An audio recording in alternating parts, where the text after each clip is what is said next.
ప్రేమ అంటే పెద్ద పెద్ద వాగ్దానాలు కాదు. అవసరమైన సమయంలో ఒకరు పక్కన ఉంటే చాలు. ఒక అమ్మాయికి జీవితంలో చాలా కఠినమైన దశ వస్తుంది. కెరియర్ ఒత్తిడి, కుటుంబం అంచనలు, ఆమె మనసు అప్పటికే అలసిపోయింది. చుట్టూ ఉన్నవారికి సమయం ఉండదు. కానీ అందరికీ ఆమె సమస్యలే పెద్ద భారంగా అనిపిస్తాయి. అమ్మాయి మౌనంగా ఉండిపోతుంది. ఎవరితోనూ మాట్లాడకుండా ఆమె బాధను లోలోపలే దాచుకుంటుంది. కానీ ఆమె జీవితంలో కేవలం ఒక్కడు మాత్రమే "ఏం బాధపడుతున్నావో చెప్పు. సమస్యకు పరిష్కారం దొరకకపోయినా నేను నీ తోడుగా ఉంటాను" అని చెప్పిన అబ్బాయి.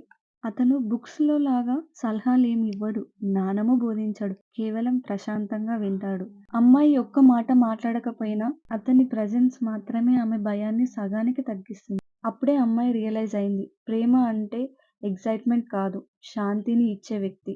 అసలు జీవితంలో మనం ఎందుకు అంత ఓవర్ థింక్ చేస్తామంటే, వారిని కోల్పోతామని కాదు, వారిని పొందాలని.